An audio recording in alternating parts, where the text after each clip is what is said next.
Warning: this stream is rated for mature audiences.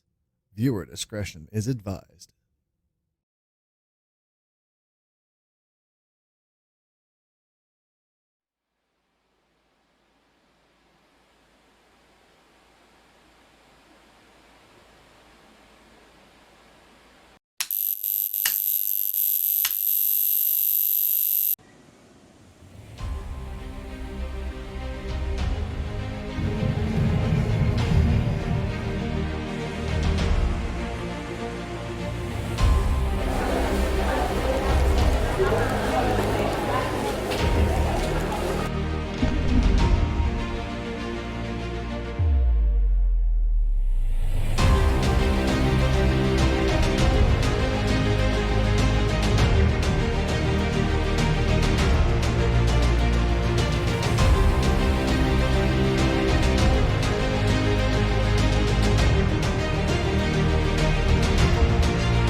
All right, ladies and gentlemen, welcome to the Enigma Blockbuster Cinema Theater and the Arcade Nostalgia Memories Podcast, Season 1, Episode 3. My name is Scotty, also known as EBC. To my right, sporting a very blue head today, very fashionable, is the fashionable Legion Cage, also known as Rob.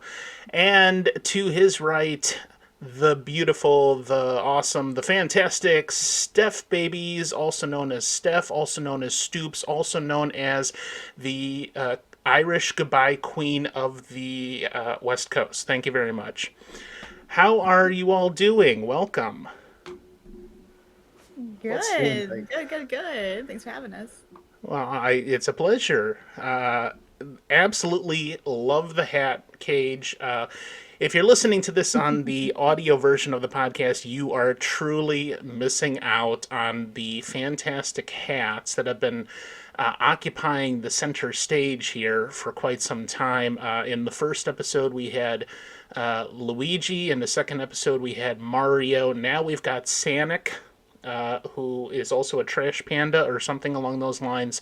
If you don't know what I'm talking about, you really need to stop on by Twitch during one of the live recordings of the podcast that is on my Twitch channel, twitch.tv/EBC2021. And it's variable time. We typically do it every other weekend. This time, since we have somebody from the West Coast, we are doing it a little bit earlier in the day. And and we try to work around people's schedules and make sure everybody's happy. But yeah, if you're just listening to us for the first time, welcome. This is the Arcade Nostalgia Memories podcast, where we basically interview gamers about their favorite games or one of their favorite games and the memories surrounding that. In particular, some of the memories and the gameplay that brings back those nostalgic feelings of, oh, this was an awesome game that I played back in the day, so much so that I still play it to this day. If only to recapture those nostalgic feelings, but mostly because it's just an awesome game that we love and we go back to it continually. So, with that being said, we're going to go right over and start with one of Steph's favorite games, Halo 3, which came out in 2007. And we're going to be talking about the game here in a little bit, and then watching a playthrough of Steph doing a big portion of the beginning of the game, and we'll go from there. So we're going to go, let me cover this first here. Came out in 2007. We only had it on Xbox 360. Then Microsoft decided to put out an independent port for Windows and Windows apps in 2020 during the height of COVID. I wonder why. Anyway, yeah, Halo 3, not to be confused with Halo 1 or 2. I think that's why they put a number 3 after it. So, Cage, why don't you tell us a little bit about the history surrounding this game and how it was received? All right. Well, so let me take you back a little bit. So Tuesday, September 25th, 2007. That was approximately 5,145 days ago, if I calculated that right at the time I was doing my research on this. George W. Bush, still the president of the United States. Top 5 songs in the U.S. Pretty much a very, very heavily dominated by pop and rap, R&B stuff. But you got Kanye West's "Stronger" was the #1 song in the United States. Soulja Boy, "Tell 'Em" with "Crank That." Everyone remembers that one, unfortunately, I think. Timbaland, "The Way I Are," Fergie, "Big Girls Don't Cry," and 50 Cent, "Ayo Technology." I'm not a huge R&B fan, but I actually know all 4 of the 5 of those songs. But those are your top 5 in the U.S. General Motors was experiencing a massive worker strike. 73,000 General Motors workers walked out the day before September 25th, so that was September 24th, and they were on strike still during this time. Bruce Springsteen just released his 15th album, Magic, with the E Street Band. Donald Glover, a.k.a. Childish Gambino, was celebrating his 24th birthday. Bridget Wilson, who played Sonya Blade in Mortal Kombat, or more commonly known Veronica in the Billy Madison movie, she was celebrating her 34th birthday. And Catherine Zeta-Jones was celebrating her 38th birthday. But more importantly, and the reason why we are here, Master Chief returned to continue his mission to rid space of aliens, or whatever they are. They sure look like aliens to me. I mean, right? Pretty much. So Halo 3 was originally announced at E3 2006 and was preceded by a multiplayer beta for those who purchased the game Crackdown. Crackdown, in my opinion, was a really, really good game, but this was a good sales ploy to get people to buy Crackdown. They wanted to play Halo desperately. They wanted to play the brand new Halo. Well, if you buy that game, you can play the beta for this game. At the time, I was working for GameStop, and I remember people coming in literally to buy Crackdown, and I was like, "Oh, you gonna, play Crackdown? Oh, I'll probably won't even play this game. I really just want to play the beta for Halo." Okay. Record, Crackdown, good game. Microsoft spent around $40 million just in marketing the release of this game alone, which actually ended up seeming to pay off for them because the game grossed over $170 million on launch day and hit over $300 million in that first week. It would also go on to become the best-selling game of 2007 in the United States. More than 1 million people played Halo 3 on Xbox Live within the first 20 hours of the game launch. The game was not only a commercial success, but a critical one as well. Garnering a 94 out of 100 on Metacritic, the game received scores like A+ from OneUp.com, 10 out of 10 from Eurogamer, 9.75 from Game Informer, 9.5 from GameSpot, 9.5 from IGN, and more. The game was nominated for 7 Spike TV Game Awards, winning Best Multiplayer Game and, quote, Most Addictive Game Fueled by Dew. I'm assuming Mountain Dew, which is probably a sponsor of the show. But yeah, Most Addictive Game Fueled by Dew. It also won Time Magazine's Game of the Year award, and IGN gave it honors of the Best Xbox 360 Online Multiplayer and Innovative Design awards during that year. Halo 3 obviously preceded by Halo Combat Evolved and Halo 2 for the Xbox original, and succeeded by multiple other games including Halo Wars, Halo 3 ODST, Halo Reach, Halo 4, Halo 5 Guardians, Halo Wars 2, and the upcoming Halo Infinite, which launches next week or the week after, I believe. Halo 3 has sold in excess of over 14.5 million units in its lifespan. This franchise is insane, and understandably, I'm sure, many of those reasons why it's one of Steph's favorite games from her childhood.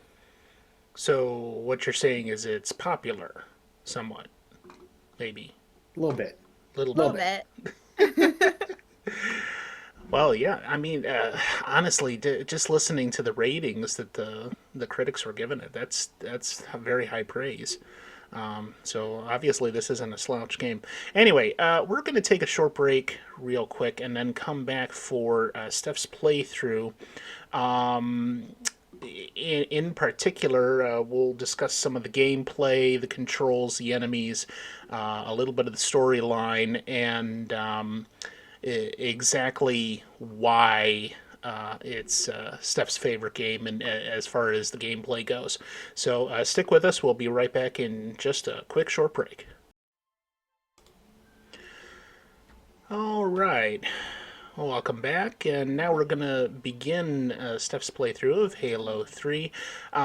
She had a little bit of a concern before we did this about the cutscenes taking up a little bit too much time, but as I was actually going through the editing process for the playthrough, I found that I was able to keep the majority of the cutscenes intact, so we actually get a little bit of a movie here as well as we're playing through.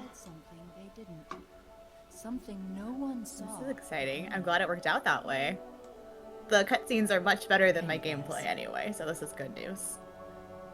Luck. Having seen you stream multiple other things, I believe that.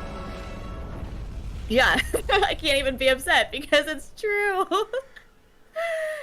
This particular playthrough, I was having a lot of fun and it was going well until I had my first death. And Scotty, you edited this, so you probably noticed.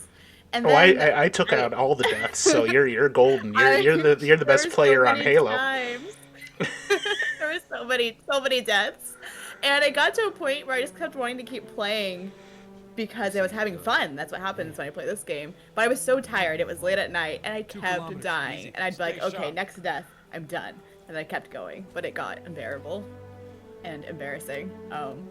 But yeah, I'm glad you cut that out, so pretend I didn't say any of that, and yes, best player. Yeah, best no, player. according to this playthrough, you are a fantastic Halo player that never dies whatsoever. So here's The Master magic Chief. of video editing. Yeah, right? So I believe this is in East Africa. Yes, this is on Earth.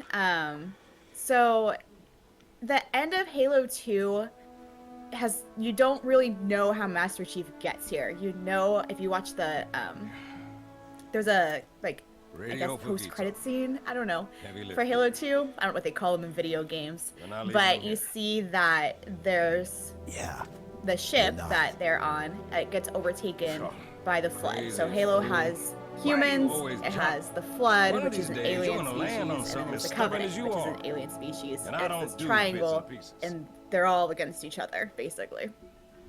And so the Flood, you see that they come and they take the ship and they have Cortana, which is the AI that is speaking for. You hear her voice and she lives in Master Chief's equipment in his head, kind of. So they have her now. So you start Halo 3 without her, and she's damaged, and so it's kind of weird throughout this whole game. But you don't know what happens to Master Chief, really. And I never really questioned it until right before we started this. I'm like, why do we wake up in Africa? Why do we wake up on Earth?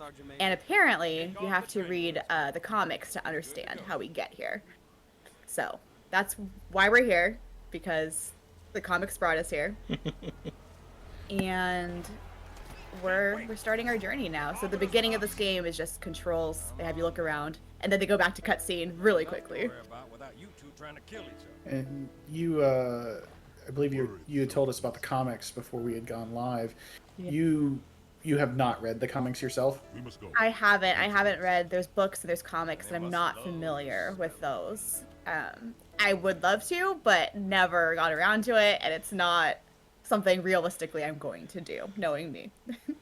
But it's a very large extended universe. I mean, I know myself. I'm a fairly big Star Wars fan, and me and Scotty both are big Star Trek fans, and like those sci-fi franchises, this has a large extended universe beyond just the game. Oh yeah. So. Oh yeah. The lore is expansive. If you like sci-fi and you like lore, then yeah, this franchise is made for that. And it's interesting because I don't play games for story 99% of the time. And I'm not a big sci-fi person 99% of the time. So it's interesting to me that I love this game so much. And story-wise, like I said, I know enough to get by and follow along, but there are people I know who can just tell you everything. They're an encyclopedia for Halo, and it's incredible because there is so much. And as you go throughout the games in the Master Chief Collection, there's little stations throughout where you can learn more lore, and it's flashbacks, and it's just explaining all these things, and it's so intricate. And again, I can't follow along, but it's absolutely incredible that they have all of that. You said that was in the Master Chief Collection, so was that not included like in the original games, like the extra lore? No, those little waypoints were not in the originals. It was something I believe that they added to the Master Chief Collection, and when you find them, you get a little achievement for finding them. Okay. Now, we had a question in chat, our live chat. Have you played Halo 1 or 2? If you haven't, read any of the books or comic books, but have you played anything else in the series? Yeah, so I've played every game in the series except for Halo 5.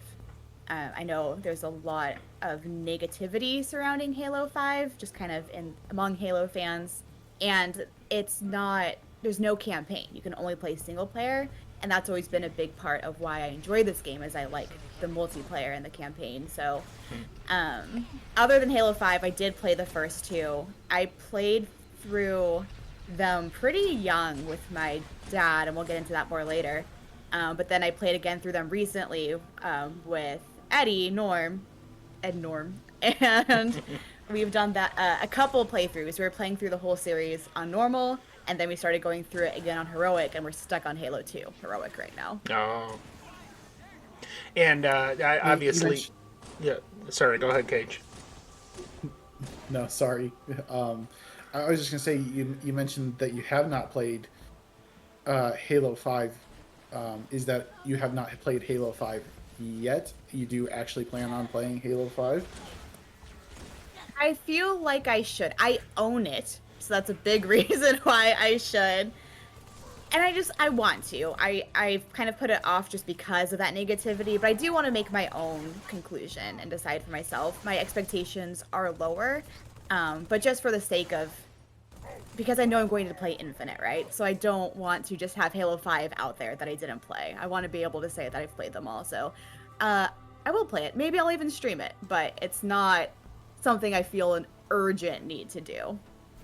And what I was going to ask is, it's not related to Halo 3 so much, but you're also a big fan of the Borderlands series. Last week on the podcast, we had the Joho, and his favorite game presented was Borderlands 2. You play Borderlands 2, I think, every Saturday with your brother Slight? Is that still Saturdays, or? So I play Borderlands with Slight every Friday. Friday. We've done as of this month, we're two whole Fridays in, and it's an adventure. And then on Saturdays, That's I'm right, playing yeah. through the whole series with Iznib and Mur, and we just started the pre-sequel this past Saturday, and it's been a lot of fun.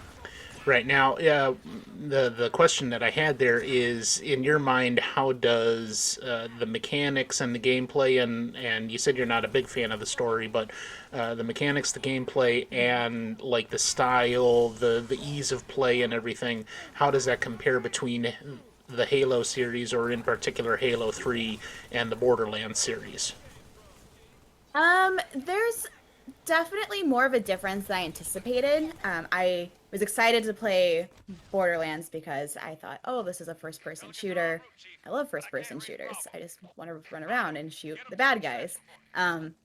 But Borderlands, it really is, there's a lot of RPG elements to it that I just didn't know about. And so, Halo, you have your guns laying around and you can pick up the gun you want, and that's kind of it. In Borderlands, guns have different levels, and you have to look at the statistics and decide which ones you want to let go, which ones you want to sell. And then even the shooting mechanics, and this is something that I know I've talked to Cage about, in Borderlands, and I think in Call of Duty is like this as well. You hold left trigger to zoom in, and then you shoot with the right trigger, and that always takes getting used to for me, because in Halo it's not that way. You don't have to zoom in with left trigger to shoot, and with a lot of the guns that I use, you don't really need to worry about zooming in at all.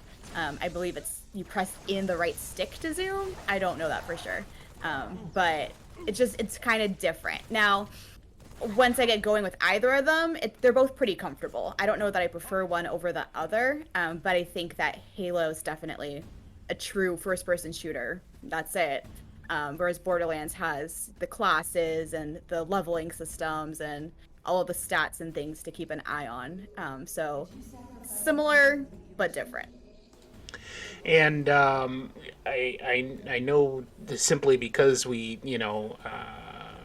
talked to Joho about Borderlands last week, and then watching your playthrough this week, and doing a little bit of research on the Halo game, that there's the one mechanic in Borderlands where if you're staggered, you have to kill an enemy somewhere in the near vicinity in order to get a second wind and get back on your feet and start fighting again. Whereas in this, it's got a peculiar shield mechanic that's only on the Halo series, where you, instead of a health or anything to add to your health, you've got a shield mechanic that you take hits, and if you get to a point where it's a critical thing, you literally have to stop and take cover somewhere, and within like 4 or 5 seconds your shield starts then regenerating back up to full health. It seemed like a lot of the problems you were running into was mostly because you were in the middle of a heavy firefight and simply either couldn't find cover or couldn't back away fast enough or something like that. Yes, it's definitely not as forgiving as Borderlands has been, because when you quote unquote, when you would die in a lot of games in Borderlands, you're just downed and you have that chance to get back in it by killing an enemy. And I think that having been playing Borderlands for so long and then coming back to Halo for the first time in months, I definitely wasn't being as careful as I would typically be with this game, because I just was kind of out of practice, and like I said, it's not as forgiving. So if you're not paying attention to your shield and your health, especially, and this was just on normal, but especially in heroic, legendary, you can't just run in guns a-blazing. You have to be more strategic and patient, and that's a difficult thing for me in games, is to be patient, because I want to just run in and go crazy and you can't necessarily. So yes, that's definitely a big difference between the two as well, is that shield mechanic and that second chance that you get in Borderlands. And then you're talking about, the differences kind of like there with that shield mechanic. And then you're also talking about like Borderlands is definitely more focused on the weapons. The point I'm trying to get at is we got a question from the chat. What is your favorite weapon in Halo? My favorite, and this is not to say that's the best, I want that to be very clear, but my favorite, especially because most of my time playing Halo 3 has been spent on multiplayer online, so my favorite is the assault rifle, which is pretty basic, but you just run up on someone shooting, get close enough to, hit B, melee them, and that will, if you did it right, then I'll take them out. That was kind of always what I mostly did. The battle rifle is probably the most common favorite, and that's what I'm using right now on the screen for those of you watching. And it's one that I didn't use a lot when I played this growing up, but revisiting the series, I've come to appreciate it more because I've gotten more patient, and I've been trying to be more accurate, so I like the battle rifle a lot more now, and I see why so many people love it. But the assault rifle, and then the shotgun, though I feel like the shotgun in the later games isn't quite as powerful as it is in the original, like the first one. Yeah, we have another question in our live chat. Do you prefer listening to the Halo music during your playthroughs, or do you set up your own playlist? I like that question. So I prefer listening to the Halo music. During this playthrough, I was listening to my own music, and maybe that's part of, I'm gonna blame it on that. That's why I kept dying. I wasn't true to what I usually do. I had Spotify in my ear, and that's what happens. Blame it on the music, huh? Blame it on the music. It's all Spotify's fault. Do you hear that, Spotify? Yeah. You caused this. Well, like I said, not for our podcast purposes. You're great, Spotify. Oh, that's right. The podcast is on Spotify. I don't think they really care at this point because we're not like advertising or anything.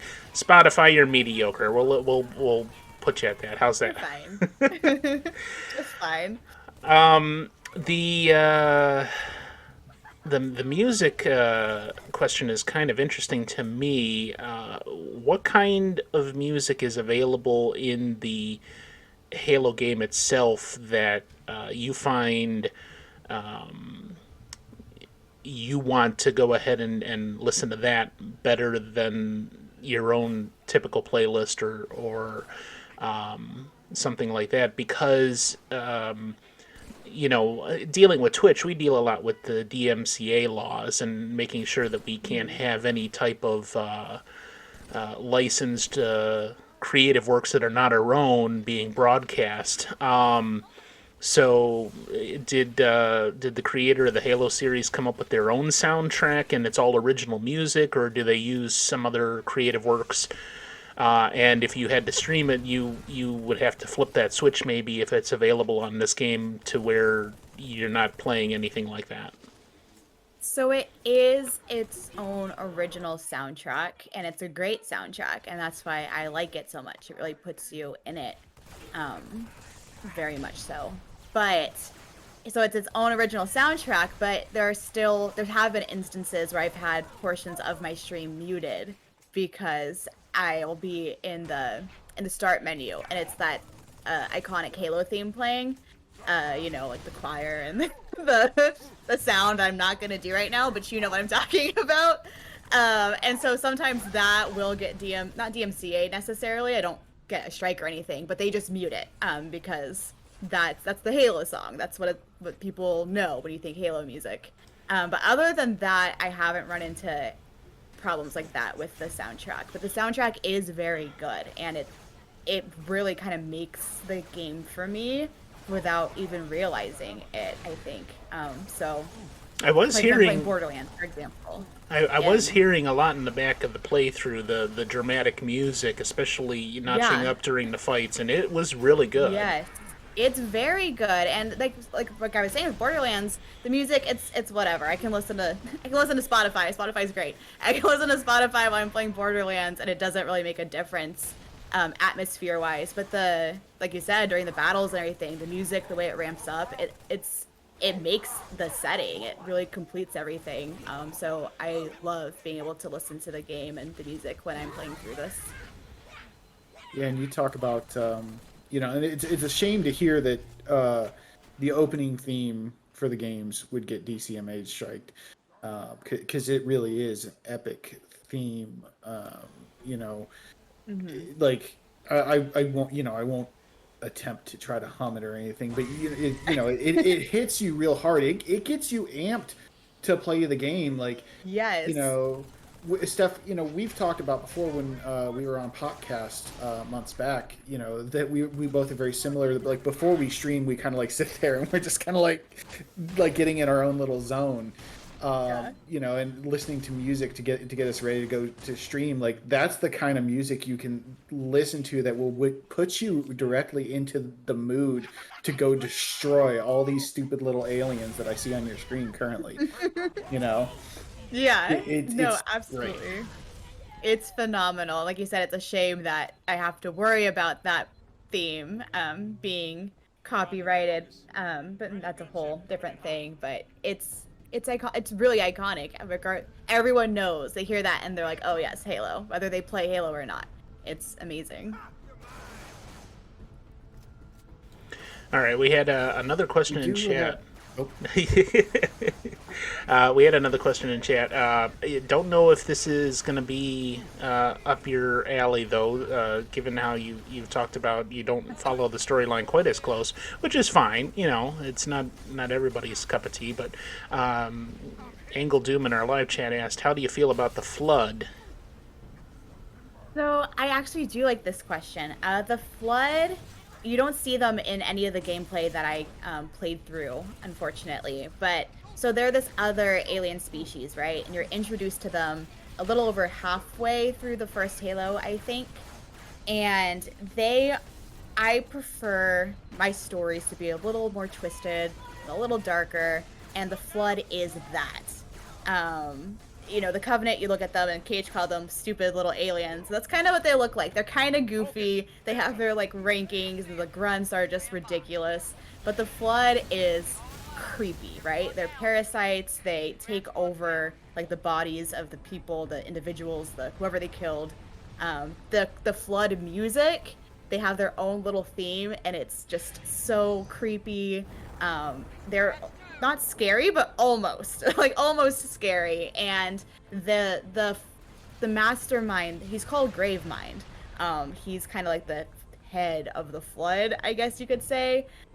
And they're gross and they're creepy. And I don't know all the lore, like I said, but I know that if you were to look into the lore, it all starts with the Flood and the Forerunner. The Forerunners are what they're called. Years and years and years, thousands of years ago. That's kind of where it starts, is with the Flood in a lot of ways. So they're really important to the storyline, and I think that they definitely help make it interesting, but they also take it to that level of convoluted that keeps me from digging in more. So I like them. They're creepy, they're frustrating, they're difficult, but they also add a lot that I just can't quite wrap my brain around. All right. So question from our live chat from Glockenspiel Goose. What's your favorite memory associated with the game? Like a specific part or something that you did with a friend? It's good to see you, Chief. I don't know if I have a specific one instance or one part. Well, okay, that's not true. I take it back. When I was a sophomore in high school, between my freshman and sophomore year, I went to this church camp thing in Tennessee. I was at the University of Tennessee.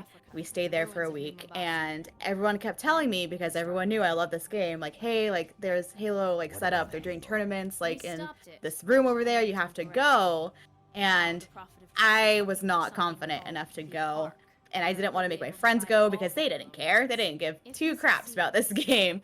But finally, one day, I like asked my youth pastor to go with me. I was like, hey, I kind of want to go play Halo. Is that cool? Super sheepish. And we went over, and he just sat there, and I did incredible. I was very quiet. There were a lot of, I was the only female in the room, which was intimidating. So I just kind of kept my head down and kept winning. It was all multiplayer. And people would be like, who is that? And I didn't want to draw attention to myself, so I didn't say anything. But my youth pastor was sitting there, like, looking like a proud dad. It was so ridiculous. It was outrageous that this was even a thing that was happening. I'm playing Halo 3 and doing really well at University of Tennessee for church. But I think about that a lot when I think about this game because it was so random. So there's that, and then I played through the campaign with my dad a lot, and this was kind of our game and our thing. The Halo series, like 1, 2, and 3, was a thing we did, so that's just a special thing that I think of when I think of this game as well.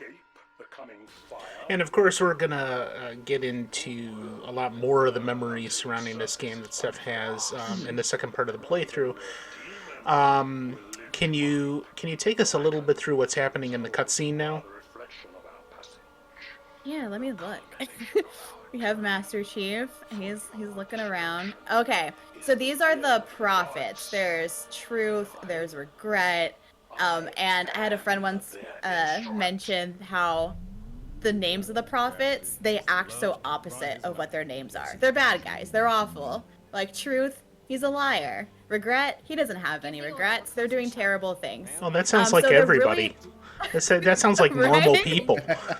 No regrets. But they're No regrets. the head of this like the religious part of the Covenant. So it's like almost like this cult.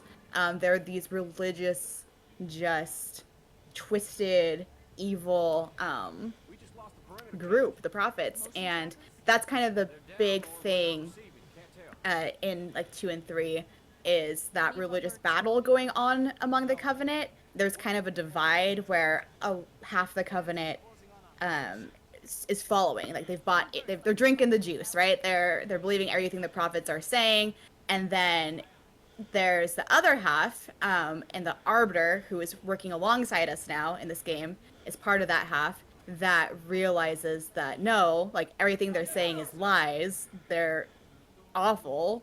They're bad. Why don't you see this? And so they're kind of at civil war among themselves. So you end up working alongside a lot of the Covenant in this game. So that cutscene was kind of giving you some insight into that whole situation. This is a skull. So throughout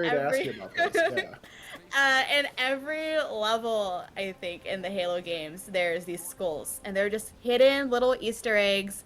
Some of them unlock different settings and different things within the game. I only have ever found like 2 in my life, but this is one of them. And I thought, oh, I know what I can do for this like playthrough, something to talk about. I can go grab the skull. So you do some like platforming and you look in these like areas you wouldn't look to think for any other reason to find them, but they're always so well hidden that I think unless I looked through a guide online, I don't see myself ever being someone who tries to find them all. Yeah, I like like any that of that's these. there. It's a cool thing. Yeah, like any of these secrets in the games, it's almost like you have to spend hours on end going through every nook and cranny, testing every wall, bombing every floor, whatever you got to do, Yes. because otherwise you're not going to find them. They're literally placed in positions where you're not going to be able to come across them through the normal gameplay.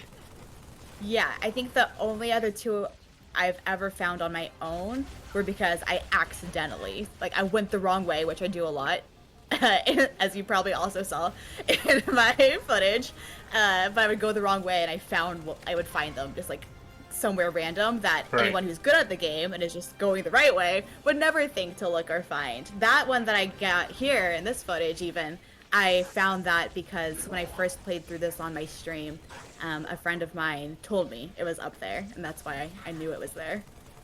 So to get credit for this skull or to unlock whatever thing it's going to unlock, do you have to carry it through the entire level? Because I noticed it takes up a spot in your inventory, like it takes up like a place instead of a gun.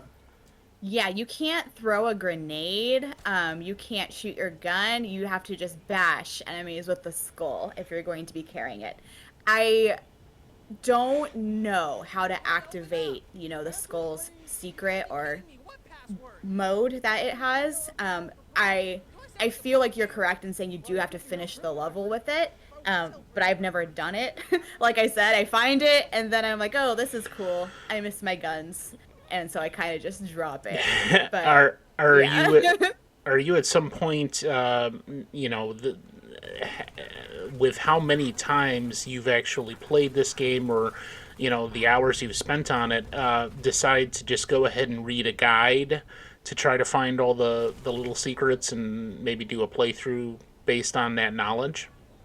I think so. That is something I have thought about before, at least for the third one, since I love this game and I'm always looking for a reason to play it. Because I've played through this game on my own on every difficulty except legendary. So that would be the next thing. And then after that, that would be kind of the next thing that I would want to do, is probably try to find the skulls, just hunt for those Easter eggs. And I guess that's kind of the beautiful thing about a game having all those little things and loving a game so much, is that it keeps giving you reasons to come back and revisit and do something new and try something different. So I would like to do that eventually, but I will be using a guide. All right. Nothing wrong with using a guide. We got one more quick question from Mr. Wrong in our live chat. If you could summarize the game in one sentence, how would you? And also, if you could sell me on playing it, I'm skeptical how you would sell me the game. Oh, I am not a salesperson. This is all bad. I'm like, play it if you want. If not, it's cool. I could summarize the game in one sentence. I think that this is an incredibly fun game, and I feel like that's a really lame, easy answer, but it's incredibly fun. Is it the most incredible game, gameplay wise, story wise, objectively? Probably not, but it's a lot of fun.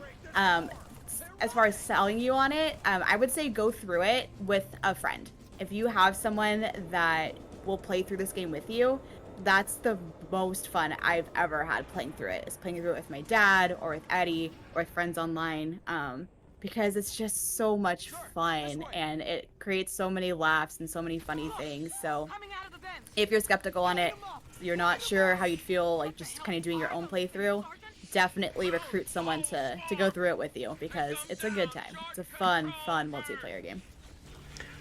That sounds like Steph volunteering to play with you, Mr. Wrong. And I volunteer as tribute, so let me know when. There you go. There you go. At least she could be up in the corner of the screen, like we've been doing some of these playthroughs, Isn't with Watch Whitney and that, and you can commentate on Mr. Wrong, and everything that he's doing wrong. But yeah. We're going to get more into the memories behind Halo 3 that StephBabies has in just a little bit. We're going to take a short commercial break here and come back for the second part of the playthrough. You're listening to RCADE Nostalgia Memories podcast. Again, I'm your host, Scotty. We've got my co-host, Legion Cage, also known as Rob, and our special guest this week is StephBabies. Let me go through real quick while I got 30 seconds. EBC 2021 is my handle on Twitch. You can go to see the live broadcast of the recording of the podcast on my channel once every 2 weeks or so. And that is twitch.tv/EBC2021. My co-host, Legion Cage, his handle is Legion Cage, spelled LEGIONKAJE. And StephBabies is STEPH, babies like children or something along those lines. Anyway, we're going to take a short commercial break and come right back with part 2. See you in a bit. All right. So we've come back for the second part of Steph's playthrough on this. Again, if you have any questions in our live chat, just go ahead and post them, and we will ask our special guest. Initially, I had considered doing Super Mario 64 for this podcast because that's probably my favorite game, maybe even ahead of this one. But I just don't have a lot of memories associated with it. And so, for the sake of nostalgia and memories, this one just made more sense. Well, you know, and here's the thing about it. I mean, like anything that kind of happens, like in the past, like you think about it in the past, you know, at a certain point does become retro. According to Google, and there's a retro gaming site called Retro Gamer Daz or whatever. It needs to be 15 years old to be considered retro. So, So this Halo's right there. makes Yeah, this That's is on the cusp. What a downer. You know you're getting old Close enough. when. There you go. Halo is retro. Gosh. So you told me you were 13 when this came out. So just coming Yes. into high school, and what are some of the more specific memories that you had playing this in high school? You know, by yourself or with friends or family. You did mention the one story about going to the tournament there. Anything like that from that era? Yeah, so I got this game. I was in 8th grade and I continued to play it through high school. I went to the midnight release for this game. So that's like the first memory I have with it. I've never gone to a midnight release for a game other than for this one. There was a lot of anticipation for my dad and for me and for my brother.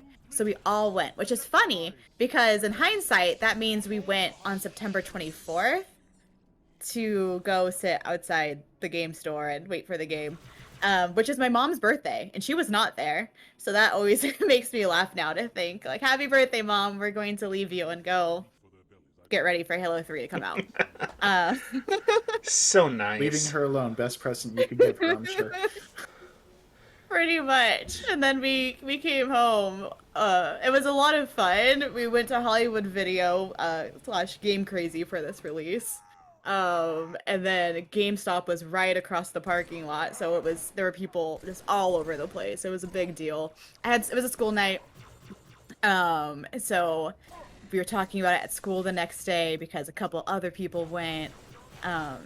It was just such a big deal. And it was really kind of the game that I think really playing this game is what made me say, like, yes, like I'm a gamer. Like, I love video games. I played a lot of Nintendo here and there growing up, and Sega was my first console, the Genesis. But I was never like playing through games. It was just a very casual kid messing around and then being like, and turning it off. But this was kind of my gateway drug. Can I say that? Into video games. And it started with Halo 2. My dad and I played a lot of Halo together, and Halo 2 they had online, and when that was introduced, it was a huge deal. And when Halo 3 was going to be coming out, I just wanted more of that, and I was old enough to play it on my own and be confident in that.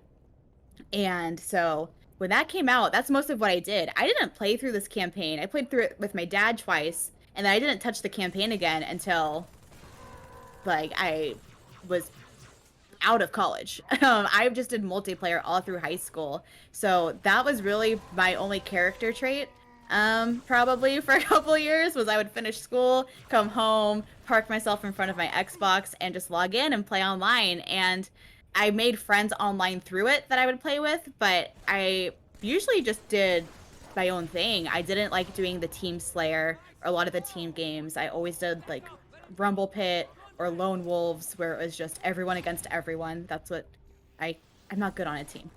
I don't work well with others, so that was where I just kind of flourished and did my own thing, and it was good at it. Like, this is the one game where I could look back and be like, I was really good at that, and I wish I hadn't stopped playing it, because I could have probably been pretty impressive at it had I stuck with it.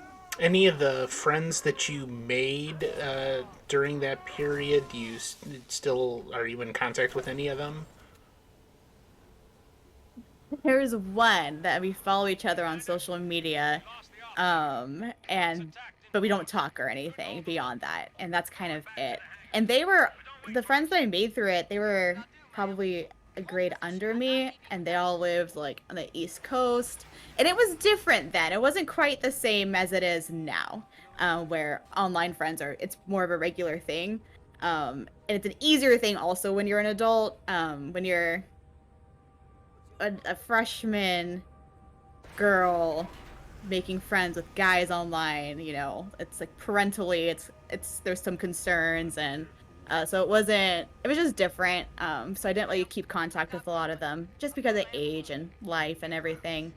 But that's okay. I enjoyed the time we had.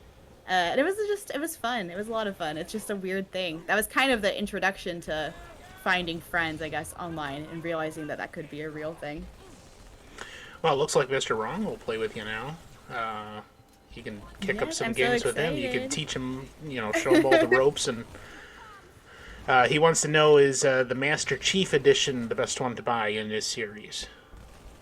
Yes, I would. If at this point, if you're going to get it, I think you, I could be wrong, but I feel like for the Xbox One and on, you can only get the Master Chief Collection. Um, yeah, to get the Master Chief Collection, it's the best deal by far. And what's the difference between the Master Chief Collection and the regular series? So the Master Chief has the remastered. So Halo 1 and 2 are remastered and they look gorgeous. And it's kind of funny because they didn't they didn't remaster Halo 3. So Halo 1 and 2 look so good, and then you start Halo 3 and you're just like, "Oh, okay." And you adapt and you get over it, but they did a good job of redoing the graphics, and it needed it. And it's funny because throughout the game, you can hit the select button to switch back to the old original graphics. And when I was playing through this with Eddie, I would randomly just do it real quickly to see if he would notice. And he always did because it's atrocious, but it's just such a silly thing to be able to switch back if you want the crappy graphics for the nostalgia. But yeah, that's the main thing is they remaster them so they look really pretty. You get all four of them there on the Master Chief Collection, Halos 1 through 4. And you get, I think you get ODST and Reach as well. So it's definitely worth it. Yeah, I actually just looked it up on Steam. You are correct. You get the anniversary editions of Halo 1, 2. You get regular 3, 4. You get 3 ODST and Halo Reach all in one package. Yes. So definitely worth it. That's six full quality games. They're all fun. Now, It's worth it, I think. when you're talking about game aspects of games that you like to play, are you more for RPGs, or you'd rather have something more like this where it's pretty cut and dry, straightforward, and you're just following along with the storyline? Oh, it's like this, 1000%. I don't like RPGs, which is funny because I think most of what I stream, intentionally or unintentionally, ends up being more RPG like. But like I said, I don't really play games for the story. I just want to go in and shoot stuff and run around and have a good time. So when this came out, this was kind of, like I said, my introduction into really playing a lot of video games. And then Call of Duty was also Warfare, Modern Warfare 2 were also around this same like time, and also great games of that single first-person shooter genre. So Halo 3 and Call of Duty, or those two franchises, Halo and Call of Duty, were kind of my favorites for a long time because I didn't have to worry about story or figuring out where I'm supposed to go. I already knew, and I just had to stay alive and shoot the bad guys, and it worked out. So you just basically want to go in and destroy everything. It just rampant chaos and destruction. That's what gets your goat. Yeah, that's what does it for me. Chaos, destruction. Yes. Markiplier was recently I would believe playing. that. Markiplier was recently playing a game on his channel where it's like just absolute massive amounts of zombies that you have to kill one right after the other. I can't remember what the game was, but yeah, like if you want a game where you're just like killing 10,000 zombies, literally 10,000 zombies that are all coming at you at the same time, that's what it was. And he said the same thing, basically that's the appeal, the draw for him. There's no, collecting weapons and leveling up and doing all this other stuff, saving people, and no, you're just killing zombies. Yes. So that probably would I appeal totally to you. Get that. That sounds fun. Yeah, that sounds like a good time. But I've come to appreciate RPGs more, and I understand why people like them, and I don't dislike them necessarily. But being able to just kind of turn my brain off and just do this, shoot, stay alive. Well, I mean, I'm dying here, but it's so fun. It's so satisfying, extremely satisfying. Oh yeah, that's a good new nickname for you in our live chat, Steph the Destroyer Babies. Oh my. I don't know about all of that. Steph the Destroyed, maybe. But I appreciate it. Well, I mean, honestly, if you enjoy the game, it doesn't matter how many times you die, because eventually you're going to get good enough at it, learning the mechanics and going through it over and over again, where you're just not going to die nearly as much, or you're not going to be, at the very least, caught by surprise, because you've already hit it. I mean, the same thing with any of these games. Going back to my days with Mario, or Doom with Black Tiger. You just go through it so many times, you end up memorizing the course and seeing what's happening. And this is maybe a little bit more complex with the NPCs that are going to act a little bit different every time, maybe with the game AI. But it's just constantly figuring stuff out and going back and doing it again until you get it right. Exactly. The deaths, they really don't, unless you're trying to do a speed run or like a no death run, which is awesome, but not for me. It really doesn't matter. And even when I was good playing online, because if I try to get online and do multiplayer now, I would get absolutely destroyed. But when I was good and I was doing it every day for way too many hours for someone who was in school, I would die all the time. But even then, like, my kills saved me. And there's a lot of people who, on teams, for example, that's why I kind of avoided them. You don't want to be the last death. You don't want to be the first death. You don't want to be the one with the most deaths. But if I did my own thing, it was on me. I could die as much as I wanted, as long as I was still getting the kills and was winning. So I've never been too concerned with whether or not I'm doing a good job of staying alive, as long as I deliver the results in the end. Maybe you can tie some of the memories in, if something comes to you. How is the single player gameplay versus playing with a group, especially online, people that you're not actually in the same room with? How does that compare for you? It's different. It's such a different experience, because when I was playing with people online, we didn't do campaign. Like I said, I didn't touch the campaign unless I was playing with my dad. I didn't touch it until much later in life. So being able to play with people online, it's a lot of fun, and I think that I prefer that experience.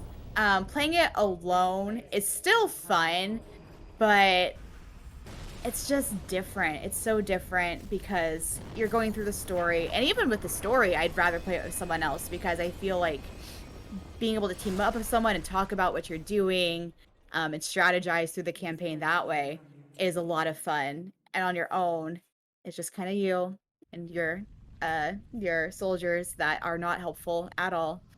But the multiplayer online, I think, as far as friends and the memories, that's all I did with people online, was do multiplayer. And we didn't do teams a lot of the time. Like, we would join a party and just all play against each other, because it was just more fun that way, more bragging rights. And I just don't want to be on a team in general. Settle down, Marines.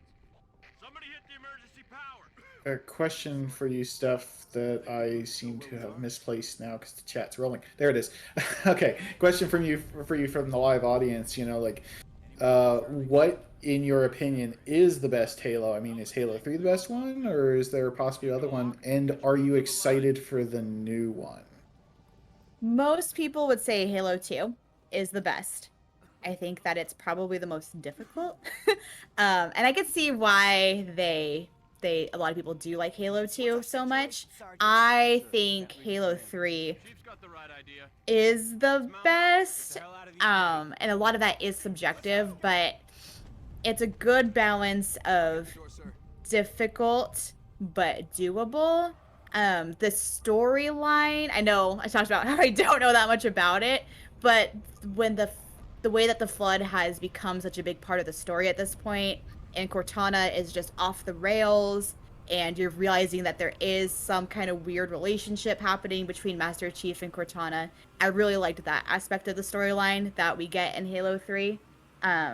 So mechanics-wise, I see why people like Halo 2, but as far as just the story and being able to get through it with ease, I prefer Halo 3. All right, we've got about 15 minutes left, a little bit less in the second part of this playthrough. So if you do have any more questions, go ahead and put them in the live chat here, and we will ask them of our guest. And in particular, anything that deals with what kind of impact this has had on your life, in your opinion. In fact, I'll just go ahead and ask that directly. Now that you have been playing this game for well on 14 years, and it's in one of your favorite games, if not your favorite game, what kind of impact do you think it has had on your life in general, and how does that translate to, like, when you're looking for a relaxing time, or you just want to chill and do something that is enjoyable? Why would this be one of your go-tos? Yeah. So I guess I'll tackle the first part of the question first. This game, like I said earlier, this game is kind of the pivotal moment for me where I thought, okay, like, I'm a gamer. Like, this game got me excited about gaming and made me want to look into other games. Like, well, what else is out there? What else is this the gaming world have to offer me? It was really just kind of the gateway for me into the gaming world. And I think that if it wasn't for that, who knows? Who knows if I would be streaming? Who knows if I'd know everyone that I know because I'm streaming, and just all of the kind of dominoes that fell into place because I fell completely in love with this game. It's absolutely incredible. And then for the latter part of it, I think that it is such a comfort game for me. It's funny to say, as I'm just watching bodies flying and alien blood. But it just feels like coming home. Every time I turn this game on, I just feel safe, and I feel like this feels right, I feel like I'm in high school pretending to be sick and shoveling Mountain Dew and goldfish into my mouth and just having the time of my life playing this silly, awesome game. It's been so fun, and I wish I could go back in time and tell, like, 8th grade Stephanie, like, hey, it's going to be 2021, and you're still going to be playing this game, and you're going to be talking about it, and you're going to make a lot of friends all because you started playing this. It's amazing.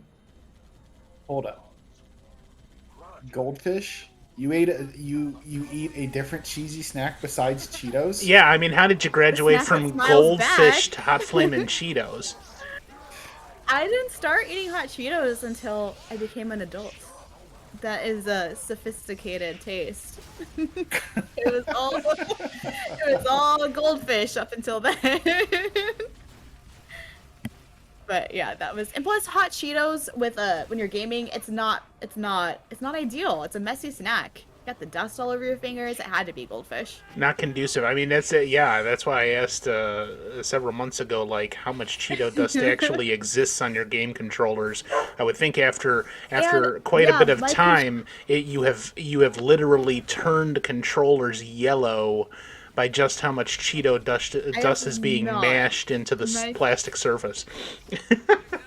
My controller is still white. You can see this is my controller, and it is as white as it can be because I'm very aware of the risks, and I keep baby wipes by me if I'm eating hot Cheetos, so that as soon as I see that something's on it, I can wipe it away. Yeah, not the best gaming snack, which is funny that it's become such a big part of me gaming. But yeah, no, this game it didn't make me who I am. That's dramatic. But it kind of made me the gamer I am, and I'm very thankful for it. Like I owe this game a lot. What have you found, say, in the last 5 or 6 years that is similar? I mean, maybe not the same kind of enjoyment that you have with Halo 3, but I mean, obviously you like Borderlands, and a couple other things like that. What to you is kind of similarly ranked or just below this? As far as like the enjoyment I get out of it, like you said, Borderlands is definitely up there. After I stopped playing Halo, because I kind of took a hiatus for a long time, just from video games in general, and when I came back, I started playing a lot more Nintendo and a lot more. When we started streaming, it was a lot of RPGs. So I think that I like Borderlands so much because it's the first kind of shooter that I played in a long time, and it gives me the similar feelings that I get when I play Halo, where I'm just, I'm here to show up and shoot stuff, and sure, now I have to level up my guns as I go along and think through things a little bit more, but same kind of satisfaction comes out of it. So I would definitely probably say Borderlands is up there. I'm very glad to be playing through that.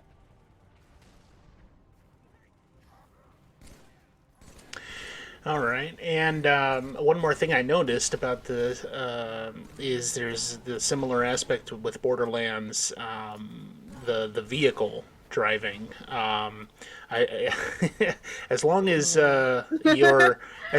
your cohort in pain Isnib is not driving, because he's apparently a horrible driver in Borderlands. What? Let's talk a little bit about the game mechanics there. The driving Yeah. aspect between the two games, and especially how you feel that adds to the gameplay for you personally. I'm not a big vehicle person in games. You have to be in Halo because there are missions where this is your only option. You have to use this, especially for the last level of the games. You have to get in your Warthog or your Mongoose, depending on which game, and there's a timer, and you have to drive out, and you have to do it well, or else you're not finishing the game. And I think Borderlands is a bit more lenient. At least up until now, there's never been an instance where I have to get in that car and drive it well. There have been a lot of instances in Borderlands where things would go faster if I wasn't stubborn and just got in the car. But Halo, the vehicles, they feel so much better. They're a lot more thought out, and there's just so many more of them. I can't even keep up with how many there are. You have your Ghost, your Covenant vehicles, the Wraith, the Banshee, the Ghost, and then you have the soldiers, like Master Chief, their vehicles. So you have the Mongoose and the Scorpion is what the tank is called, I believe, and the Warthog. And then there's the Pelican that you fly around in. So there's just so many, and they all have their own mechanics, and it can be overwhelming. I'm definitely better with some than others. And like I said, overall, I'd rather just not deal. But it kind of forces you, which is a good thing. And it makes sense. If you're going to put something in the game, you might as well use it. But driving, I don't know why I ended up. And I don't think I drive as much in Borderlands as I used to, because I'm not good at it. Isnib's actually better at it than I am. he hired me on as his chauffeur, and I kindly bowed out of that. So, but yeah, no, the vehicles, they're a lot of fun in this game. Even if I'm not a big fan of vehicles overall, they add a lot to it. Yeah, the one interesting aspect of the vehicles that I found in your playthrough here was actually happened in the first playthrough video we had before the break, where one of the enemy combatants actually got up on the vehicle and just started punching you Yes. inside the vehicle. Yes. That surprised me, and I've played this game so many times because, and I'm doing it right now, you can hijack a vehicle. That was introduced, I think, in Halo 2 and carried over. So if someone was driving at you with a ghost, that's a really common Covenant vehicle. You can hold X, and if you time it right, you can like kick them out, and now you're driving it. And then with the Wraith I just destroyed here, you can jump on, plant a grenade, and then jump off, and that destroys it. In this game, like I know what you're talking about, the gameplay I sent you, I was having some difficulties. I was in this guy here with some soldiers, and I couldn't figure out how to get into the building I was trying to go into with the vehicle, and I was just kind of waiting for my soldiers to clear the way for me. And while I was sitting there waiting, one of the enemies jumped up and just started punching me. And I didn't know they could do that. I knew I could do that to them. I guess it makes sense that it could go both ways. But it definitely caught me off guard. I wasn't prepared for that. But yeah, that's definitely a thing that can happen. So you can steal vehicles. They can jump on your vehicle. The vehicle is not a safe place. We have another question from the chat from Ingledoom. Does Steph the Destroyer Babies prefer FPSs over other types of games? Is the first person shooter the type of game for the Destroyer? Yes, as it should be, right? First person shooters are my favorite type of game. They're probably not the game I play most often, but they are. The close second would be 2D platformers, or I guess 3D too, just kind of depending. I do like platformers a lot, and then everything else is kind of after that. But first person shooters are, they probably take it for me as far as favorite type of game. That's fair. Just because it's your favorite type of game doesn't mean that has to be the game that you play the most often. Yeah, obviously. exactly. So. Mm-hmm. It's I guess, and I say it's my favorite because it's what comes most naturally to me. Like I said, it's kind of a comfort thing.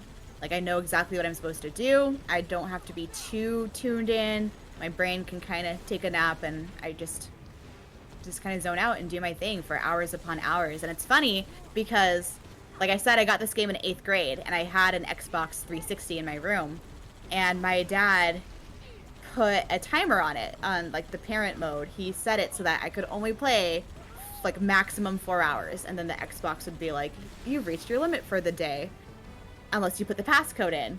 And I always accepted it. I'm like, okay, I reached my time. But then when I started making friends and wanted to play later because like we were in different time zones and everything, I thought, you know what, no, I'm not done playing. 4 hours, not nearly enough. So I decided to try and guess the passcode, and I got it right the very first try. I couldn't believe it. 4 hours. Yeah, I had 4 hours. 1 4 hour hours. a day when I was growing up. I think it helps that my whole family, we're all gamers. My dad has always been big on video games. He still is. My brother, all of us are. So they saw the pros of me getting to hang out with people, getting to play games. I think that they thought there were benefits to it, and as long as I was active in extracurriculars, which I was, it was kind of, you know, okay, cool. If you're doing what you're supposed to do, you can play for 4 hours. And usually, I don't think they thought I would, but I did. And then I decided to play longer, so I guessed the passcode and got it right the first try, and I never told him, and just kept playing forever and never slept. And that was the downfall of my sleep schedule in life. Well, I mean, yeah, seriously, that's probably the main concern of every parent in that. position, as long as you're doing what you're supposed to be doing in school and, with the rest of your life, okay. And obviously if it's starting to affect it, you can't do this anymore or we're going to severely cut it down. But 4 hours, my gosh. 4 hours. Dude, Yes, I was very spoiled. So you guys don't want me to tell you that I had unlimited access to my games then when I was a kid, right? Oh, man. Yeah, well. So like seriously, my mom always thought that if I'm sitting there playing, my Nintendo, I'm not running the streets. I'm not it's very doing true. bad things. She knows exactly where I am. I'm in my room playing my video game. She doesn't have to worry about me doing that kind of stuff, because if y'all knew my mom, you would understand why she'd have to worry about me doing that stuff. So Yeah. And my dad, he had to know. There was no way he didn't know that I was playing. He's very smart. He knew that I was playing beyond the time limit he has set. But I think, I was doing okay in school. I was in marching band. I was, doing my chores. So you can have this. He wouldn't ask. I wouldn't tell. It was this mutual understanding we had. And I was thankful for it.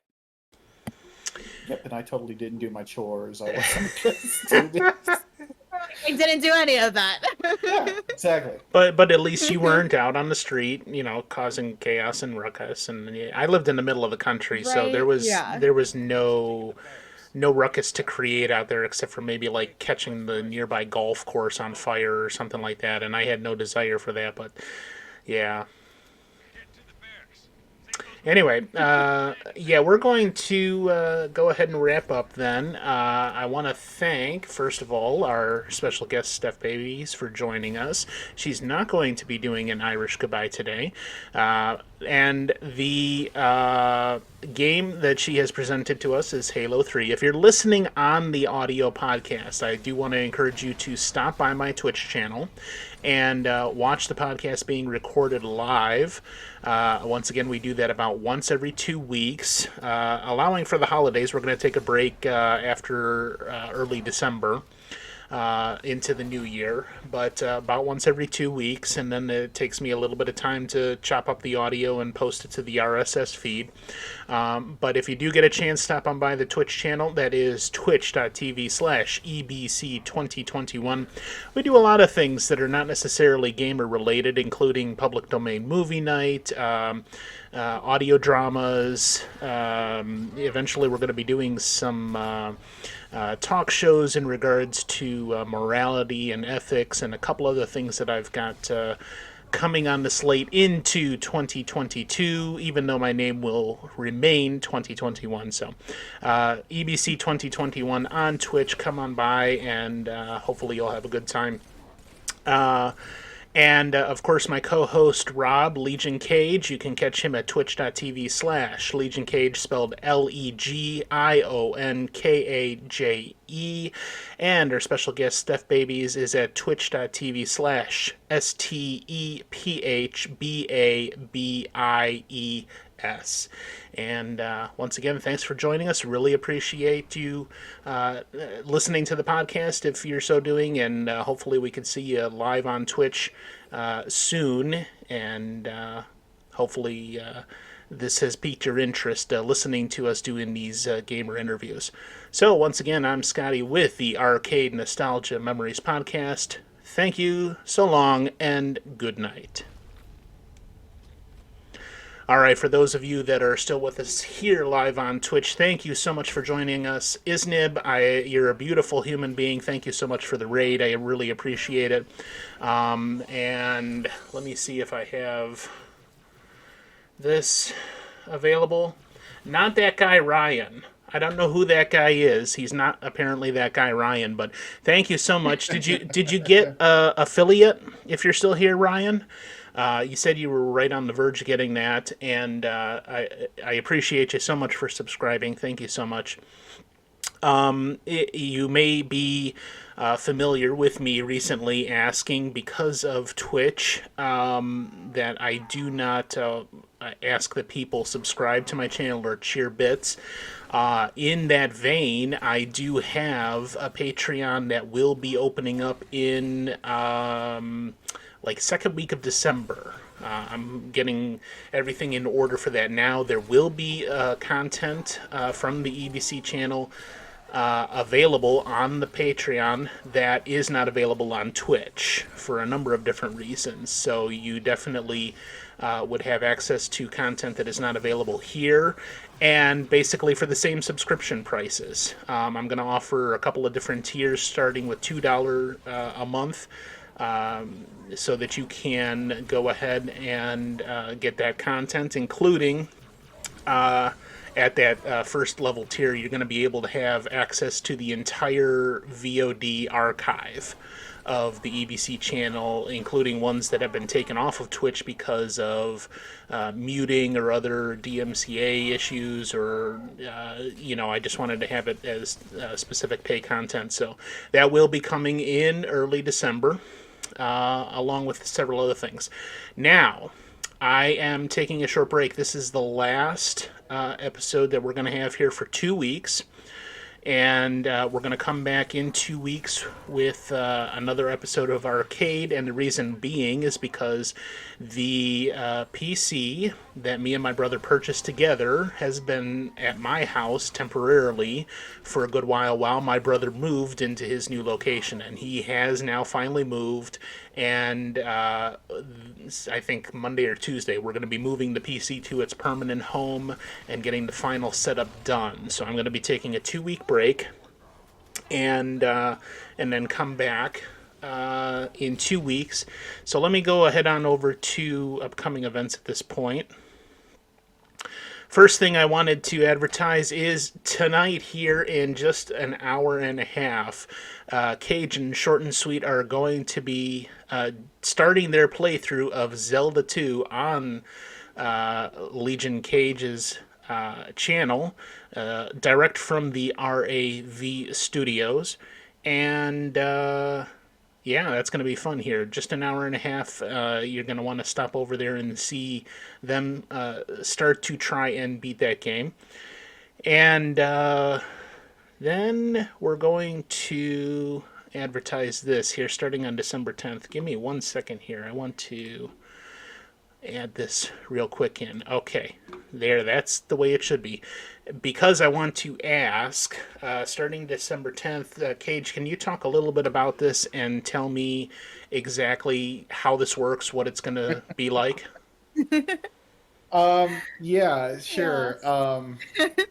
Well, I don't have the exact rules in front of me, but so we had joked about doing this this Soul Link challenge, and the more I thought about it, I thought this was actually a good idea. I always consider Steph my frenemy, type of thing. But this is a challenge that will actually force us to work together in that regard. So for those of you who are not familiar with a Soul Link challenge, you may be familiar with what is called a Nuzlocke challenge within the Pokemon world. The long and short of it is, in a Nuzlocke challenge, you can only capture the first Pokemon you encounter on each route. And if a Pokemon faints, the Pokemon either must be put in your box, like your PC box, permanently, or must be released. When it faints, it quote unquote dies. The main difference to make it a Soul Link challenge is our Pokemon are connected. And as you can see on the graphic there, my character has Piplup in front of him, and Steph's character has Chimchar. Those are we already determined the starters, and Steph was kind enough to let me have Piplup, even though I think we both wanted Piplup. But those two Pokemon are linked. While we're playing through, if I let Piplup faint and Piplup dies, Chimchar dies too. We are 100% linked, and that continues on with every Pokemon that we find. So, I don't know if they start on Route 1, but let's just say Route 1, we find Rattatas. Like both of us have a Rattata. Her Rattata faints, my Rattata's dead too.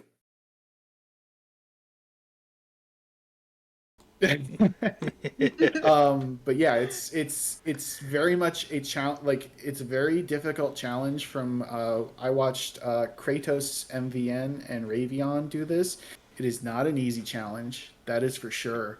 But I think it's going to be really, really fun, and I have a feeling that we're both going to end up killing off one of the other's favorite Pokemon, not at all No. intentionally. Are we taking yeah. taking any bets on who is going to be the first, the destroyer or the Sanic?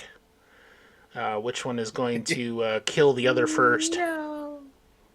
I fully believe that Steph will be the first one to strike blood on that, but I'm worried that I'll be the first one to kill off something really like important. I think I might be the first kill, but I think Cage is gonna draw more blood than I. Oh, you never know. But you're gonna have to go over on the Legion Cage channel to find out. That starts December 10th, early time Fridays, 11 a.m. Eastern Standard or 8 a.m. Pacific Standard. Is that Pacific Standard or Pacific Standard? I always get that confused. I never know what's what with these crazy time zones. I mean, seriously, you're like 3 hours behind us. How is that even possible? Right? I don't know. I thought everything was Ridiculous. Eastern Standard Time, right? All right. And then our next podcast, as I mentioned, is going to be in 2 weeks on the 21st. It looks like it's going to be. Check the schedule. I'm going to be doing a lot of changes to the schedule here shortly on my channel. At least as far as listing things, the basis that I've set down is going to be about the same. The tentative guest scheduled is Norm from Normcore Gaming, and it's not set in stone, but that's who we should have set for you in 2 weeks when I do return. And then finally, the moment everybody has been waiting for, the return of Star Road Gaming Cafe is almost upon us, literally within 2 weeks.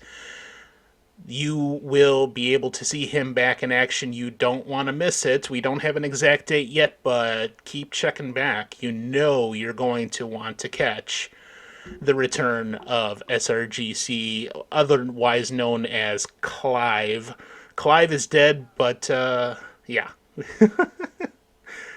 The return of Star Road Gaming Cafe is almost upon us. You're not going to want to miss it. So, from everybody here at the EBC channel, I want to thank you very much. My co-host has been Cage, also known as Rob, and our special guest, StephBabies from the West Coast. Thank you so much for joining us tonight. We're going to go by Redeem to raid Funky Bunch Show. He's on subscriber only chat right now. He told the Twitches has told us.